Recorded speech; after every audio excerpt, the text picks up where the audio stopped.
Hoje nós estamos juntos para falar de primeira lei da termodinâmica, mas para falar de primeira lei da termodinâmica eu preciso definir um negócio para você antes. Eu preciso definir para você o que é a energia interna de um gás. E para isso eu quero que você lembre lá da tua aula de mecânica e vamos falar de energia cinética. A energia cinética, só um reviewzinho, se você não se lembra, era o produto da massa do cara pelo quadrado da velocidade dele sobre 2. Então, quando eu falo de energia, eu estou necessariamente associando, é um conceito que está necessariamente associado ao movimento das coisas. Então, só que eu não posso medir o movimento das coisas só em termos da velocidade. Um exemplo simples de você ver isso é eu pegar uma bolinha de papel de tacar a 40 km por hora ou uma geladeira a 40 km por hora. Qual que você acha que vai ter o maior estrago ou que vai ter o maior movimento? É a bolinha de papel?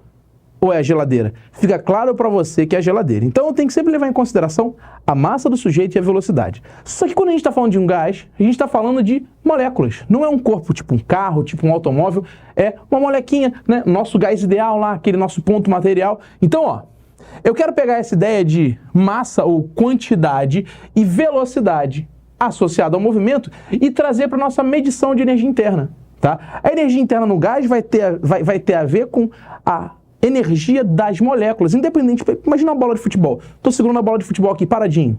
O gás vai estar em movimento lá dentro. Então, as moléculas vão ter uma energia. Se eu começar a andar de um lado para o outro com essa bola, a massa toda de gás passa a ter uma velocidade. Tá? Essa é uma outra energia associada ao gás. A energia que a gente vai falar de hoje é a que está associada ao movimento das moléculas e não ao movimento da massa de um gás como um todo. Beleza? Então, ó, primeiro, quais são as associações que a gente vai fazer? A quantidade do gás, a quantidade que a gente media lá na energia cinética como massa, a gente vai associar o número de mols. Já a velocidade, lembra da agitação das moléculas, da medida do grau de agitação das moléculas? Era a temperatura. E aí a gente vai construir, em termos dessas duas grandezas, a energia interna de um gás. Primeiro, a gente vai estar definindo aqui para um gás monoatômico, feito de um átomo, tá? Para um gás monoatômico, a medida da energia interna é 3 meios de NR, T, em que N é o número de mols, R é a constante universal dos gases e T é a temperatura. Não se esqueça que o U vai estar em Joule, porque é energia, T sempre em Kelvin. Detalhe, OBS. Esse 3 meios aqui, ele vale 3 meios porque o teu gás é monoatômico. Se o teu gás for de um outro tipo diferente, esse valorzinho muda. É só para você determinar qual que vai ser a energia interna do gás, dependendo do tipo de molécula de que ele for composto, beleza? No caso mais geral e no caso mais simples, para um gás monoatômico, a tua constante lá vai ser 3 meios. Agora, na física e em qualquer ciência de modo geral, o que você estuda é a variação das coisas, é a mudança das coisas. Você não estuda uma coisa que não muda, né? Você vê uma vez, você não precisa ver de novo, se aquilo não vai mudar nunca, beleza? Então, para começar a falar de energia interna, já definimos. O que a gente vai falar agora é da variação da energia interna, ou seja, um tal de delta. Delta U, no caso, porque a gente definiu a energia interna como U, então a variação da energia interna vai ser o delta U. Então imagina só, o delta U vai ser o final menos o inicial. Lembra que todo delta é final menos inicial. No caso do delta U, vai ser o quê? O final menos o inicial. Se eu substituir a equação da energia interna, vai ficar 3 meios de NR, temperatura final, menos 3 meios de NR, temperatura inicial, considerando que eu não vou perder mol do gás, nem vou diminuir mol do gás, por isso o teu número de mols vai ser constante, não vai ter N final, N inicial. E aí o que a gente vai fazer? Repara que o 3 meios de NR é comum aos dois termos. Posso então colocar em evidência. Se eu colocar em evidência, vai ficar que o delta U é 3 meios de NR, TF menos T0. E esse TF menos T0, que é a temperatura final menos temperatura inicial, nada mais é do que um outro delta. Que delta é esse? Delta T de temperatura. Então eu posso reescrever o meu delta U, que é a variação da energia interna, como delta U é igual a 3 meios de NR delta T. Beleza? E é assim que a gente vai definir a variação da energia interna. Agora, eu quero que você dê uma olhadinha no sinal do delta U. Olha o sinal do delta U. Primeiro, por que é importante? Vai ficar mais claro daqui a pouquinho para você. Mas, ó, se a tua temperatura final for maior que a inicial, ou seja, tem um aumento de temperatura. Se tem um aumento de temperatura, isso significa dizer que a variação da temperatura é positiva. Como a variação da temperatura é positiva e 3 meios não tem sinal, N é sempre positivo e a constante é positiva, eu sei que o ΔU vai acompanhar o sinal do ΔT. Ou seja, para um ΔT positivo, eu tenho um ΔU positivo. Ou seja, se a temperatura aumenta, a variação da energia interna é positiva, ou seja, a energia interna aumenta.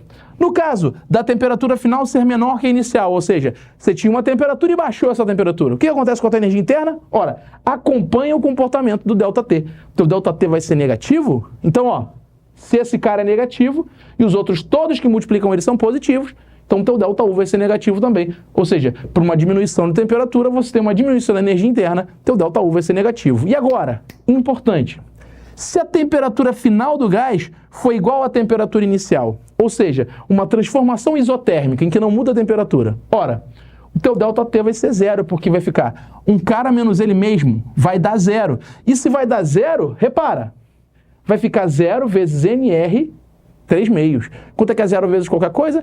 É zero também. Então, se o teu gás não sofre variação de temperatura, não sofre variação de energia interna, ou seja, o teu ΔU vale zero. Então agora, ó, olha só, vamos fazer uma mágica e vamos para outro momento. Tu bolou com a mágica. Claro que é a mágica. Mentira, não foi mágica. O que aconteceu? A gente desligou a câmera. Eu tava virado para essa câmera aqui, mas aí depois eu fiz aquele negócio assim. É Inside the Movies, né? É agora como você faz o making of do vídeo, né? Todas essas marcas grandes aí de vídeos pelo YouTube. Pode falar YouTube? YouTube? Pode falar YouTube, né? Essas marcas grandes todas que botam os vídeos no YouTube fazem o making of. E aqui eu tô falando para você ficar um pouquinho mais dentro do processo, tá? Mas, já que você está dentro do processo, volta àquela ideia de variação da energia interna. Primeira lei da termodinâmica. É o que a gente vai falar agora. A primeira lei da termodinâmica é uma lei que eu gosto muito, porque ela é um princípio de conservação. O que a primeira lei da termodinâmica diz? Que a variação da energia interna de um gás, ela é o quê? A diferença entre o calor que esse gás troca e o trabalho que ele realiza ou que é realizado sobre ele. É um princípio de conservação, já que o ΔU está ligado à variação de temperatura, né? Se esse cara ganha calor, pensa comigo, se esse cara ganha calor e todo o calor que ele ganha é consumido pela realização do trabalho, tá? A variação da energia vai ser nula, ou seja, essa vai ser uma transformação em que não tem variação de temperatura. Que tipo de transformação é essa? Por exemplo, a isotérmica. Então a gente vai estudar aqueles casos todos de transformações particulares dentro e no âmbito da primeira lei da termodinâmica. Beleza? Beleza. Detalhe muito importante. Este sinal não é do trabalho. Este sinal não é do trabalho. Este sinal é da primeira lei da termodinâmica. Esse sinal aqui não significa dizer que o trabalho é negativo. É simplesmente calor menos trabalho. Você vai ver a implicação disso daqui a pouquinho, quando a gente falar um pouquinho mais das outras transformações. Então, a primeira transformação que eu quero falar com você é a transformação isobárica. E aí você vai lembrar que o trabalho da transformação isobárica pode sair da equaçãozinha que o W é igual a P ΔV. Como é que isso vai ficar na primeira lei da termodinâmica? Nada muito diferente. Onde tem o W, você vai substituir por P ΔV. E aí fica um pouquinho mais tranquilo. Por quê? Porque você já sabe como calcular o valor do trabalho simplesmente pela variação de volume e pelo valor da pressão, né? Inclusive, essa transformação pode perguntar para você, o cara pode te dar quanto é que foi a variação da energia interna, quanto ele trocou de calor com o meio, te diz a variação de volume, pede a que pressão ocorreu essa transformação. Simples assim, né? É o casozinho que não tem muita implicação. É só mudar lá no lugar do trabalho você colocar o P ΔV.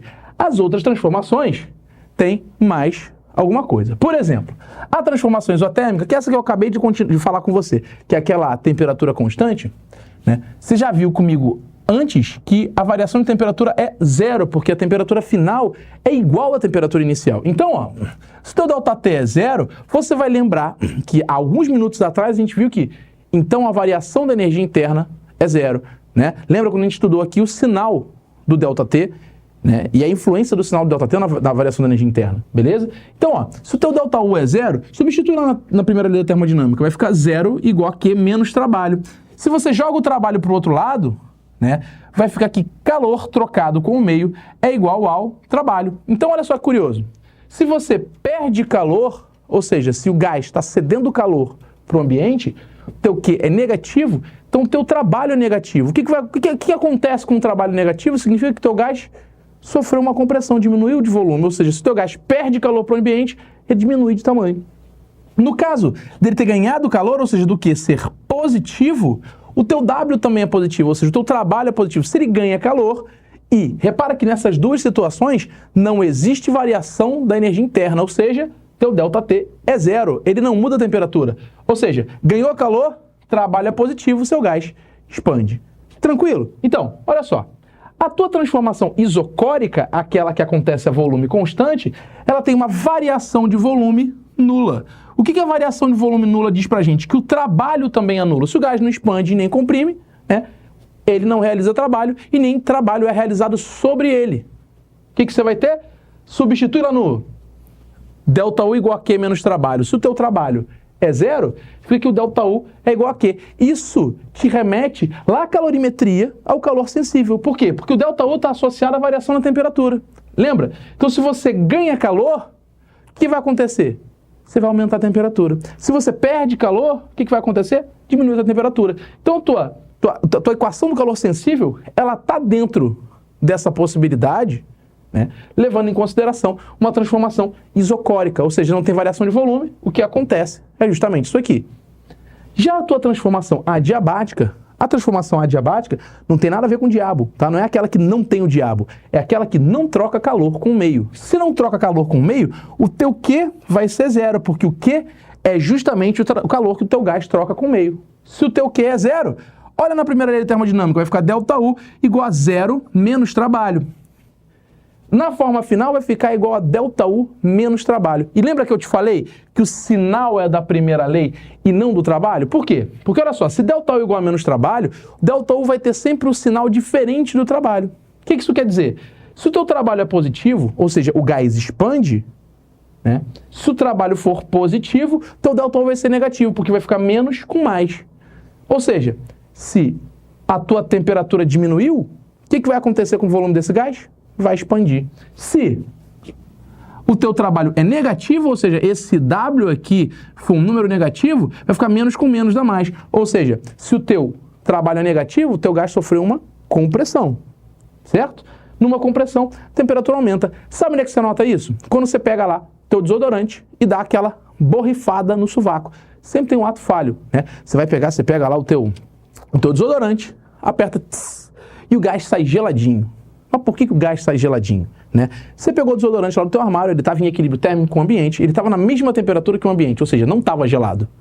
Quando você aperta o botãozinho lá, o pininho, para soltar aquele desodorante, é um gás que está pressurizado ali dentro, ele sai tão rápido do recipiente que não tem tempo para ele trocar calor com o ambiente. Ou seja, se não tem tempo suficiente para trocar calor com o ambiente ou a troca é muito mínima, você pode supor que é uma transformação adiabática, ou seja, o cara não troca calor com o meio. E o que acontece com aquele gás que está comprimido dentro daquele volume? Ele expande rapidamente. Se o teu gás expande rapidamente numa transformação adiabática, o trabalho é positivo. O que vai acontecer com a variação da energia interna? Vai o quê? Ser negativa. Ou seja, se a temperatura, se a variação da tua energia interna é negativa, o teu ΔT é negativo. O teu ΔT sendo negativo, a temperatura diminui. E aí tu pega aquele teu desodorante que estava a temperatura ambiente, quando você coloca no sovaco, fica geladinho. Uma outra evidência disso é você observar o universo. Você imagina o universo como um sistema fechado e adiabático, ou seja, se você imagina que existe apenas este universo, ele não troca calor com o lado de fora, porque não existe lado de fora. Então, na expansão do universo, o que deveria acontecer? A diminuição da temperatura, porque essa expansão, imagina o universo como um gás, tá? Nessa expansão, sofre uma expansão adiabática. O que aconteceu com a temperatura do universo? Antes, era muito quente, conforme foi expandindo, foi diminuindo a temperatura. Tranquilo? Então, até a próxima e a gente se vê por aí. Falou? Um abraço.